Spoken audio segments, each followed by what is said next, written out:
بسم اللہ الرحمن الرحیم۔ السلام علیکہ یا صاحب العصر والزمان۔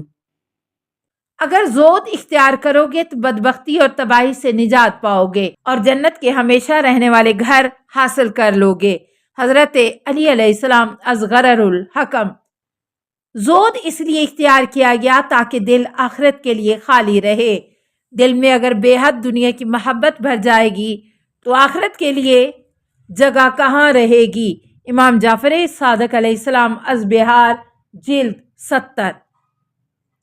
زاہد دنیا میں بھی کامیاب ہے اور آخرت میں بھی ثواب کا بڑا حصہ پاتا ہے۔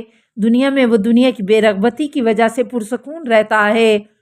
رسول خدا صلی اللہ علیہ وآلہ وسلم از شرائع ابن ابی الحدید: جب تک تم زود اختیار نہ کرو گے تمہارے دلوں پر ایمان کی مٹھاس کا چکھنا حرام رہے گا۔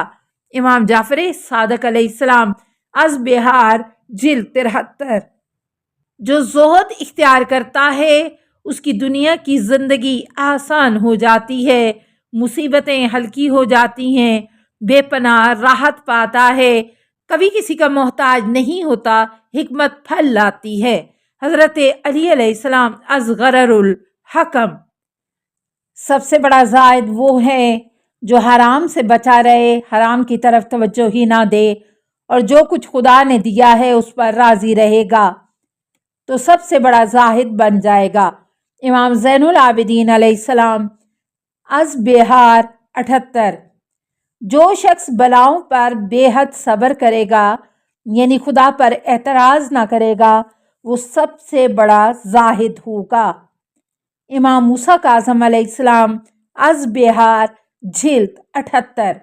جو قبرستان جانا نہ بھولے گا دنیا کی ضرورت سے زیادہ زینت کو چھوڑ دے گا، ہمیشہ باقی رہنے والی چیزوں کو دنیا کی فانی چیزوں پر ترجیح دے گا، وہ بڑا زاہد ہے۔ جناب رسول خدا صلی اللہ علیہ وآلہ وسلم از بہار جلد 77۔ اگر خود کو دنیا سے دور رکھو گے تو یہ بات تمہاری عزت کا سبب ہوگی، اگر دنیا سے دور نہ رہو گے تو تم اپنی آرزوؤں کو کبھی پورا نہ کر سکو گے۔ اس لیے دنیا کی طلب میں نرمی، کمی اور روزی کمانے میں درمیانی راہ اختیار کرو، نہ بے حد محنت کرو نہ سستی۔ حضرت علی علیہ السلام از بہار 77۔ دنیا سے بے پرواہی اس کی لکھی ہوئی روزی کو کم نہیں کرتی اور حریص کی حرص اس کی روزی کو نہیں بڑھاتی، مگر حریص آخرت کے حصے سے محروم رہتا ہے۔ حضرت علی علیہ السلام از بہار جلد 73۔ تو ہی ناداں چند کلیوں پر قناعت کر گیا ورنہ گلشن میں علاج تنگی داماں بھی تھا۔ کھویا نہ تھا صنم کدہ کائنات میں، محفل گداز گرمی محفل نہ کر قبول۔ اگر دنیا کو تھوڑا سا بھی پہچان لو گے تو اس کی طرف رغبت نہ کرو گے۔ حضرت علی علیہ السلام از غرر الحکم۔ شادی کرنا خدا کی نشانیوں میں سے ایک یہ بھی ہے کہ اس نے تمہارے لیے تمہاری جنس کی بیویاں پیدا کی تاکہ تم ان سے سکون پاؤ۔ قرآن سورہ روم 31۔ بے شوہر عورتوں اور کنوارے مردوں اپنے غلاموں لونڈیوں میں جن میں صلاحیت ہو ان کا نکاح کر دیا کرو۔ قرآن سورہ توبہ 32۔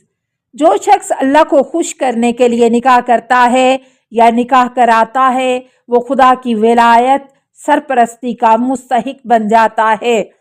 رسول خدا صلی اللہ علیہ وآلہ وسلم از محجۃ البیضاء جلد 3۔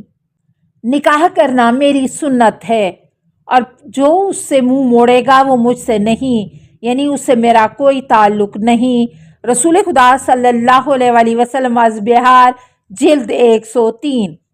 جو میری سنت پر چلنے سے محبت کرتا ہے اس کو شادی کرنا چاہیے، اس لیے کہ شادی کرنا میری سنت طریقہ زندگی ہے۔ رسول اکرم صلی اللہ علیہ وآلہ وسلم از بہار جلد 10۔ جو نوجوانی میں شادی کر لیتا ہے شیطان چیخ اٹھتا ہے کہ ہائے افسوس اس نے مجھ سے اپنا دین بچا لیا۔ رسول خدا صلی اللہ علیہ وسلم از کنز الاعمال، جب مسلمان شادی کرتا ہے تو اپنا آدھا دین مکمل کر لیتا ہے، اب اسے باقی آدھے حصے کے بارے میں خدا سے ڈرنا چاہیے۔ رسول خدا صلی اللہ علیہ وسلم از کنز الاعمال، یعنی حرام سے بچنا اس کے لیے آسان ہو جاتا ہے، اس طرح اس کا آدھا دین محفوظ ہو جاتا ہے۔ شادی شدہ کی نماز کنوارے کی 70 رکعتوں سے افضل ہے۔ امام جعفر صادق علیہ السلام از بہار جلد 103، یعنی جس قدر یکسوئی سے شادی شدہ نماز پڑھے گا اس قدر اس کی نماز وزنی ہوگی۔ سویا ہوا شادی شدہ کنوارے روزہ دار نمازی سے افضل ہے، کیونکہ شادی شدہ سوتے جاگتے شیطان سے بڑی حد تک محفوظ ہو جاتا ہے، کیونکہ اس کی فطری ضرورتیں پوری ہو چکی ہوتی ہیں۔ رسول خدا صلی اللہ علیہ وسلم از بہار جلد 103۔ اگر شادی نہ کرنے میں کوئی فضیلت ہوتی تو جناب فاطمہ الزہرا سلام اللہ علیہا اس فضیلت کی سب سے زیادہ حقدار تھیں، کیونکہ کوئی شخص فضیلت میں ان سے بڑا ہوا نہیں ہے۔ اسی طرح مردوں میں جناب رسول خدا صلی اللہ علیہ وسلم سب سے افضل ہیں، جنہوں نے کئی شادیاں کی۔ امام علی رضا علیہ السلام از بہار جلد 103۔ اگر روزی وسیع ہے تو شادی کر لو، ورنہ گناہگاروں میں شمار ہوگے۔ جناب رسول خدا صلی اللہ علیہ وسلم از بہار جلد 103۔ جو کسی کنوارے کی شادی کرانے والوں میں شامل ہوگا، خدا قیامت کے دن اس پر رحمت کی نظر فرمائے گا۔ امام جعفر صادق علیہ السلام از بہار جلد 7۔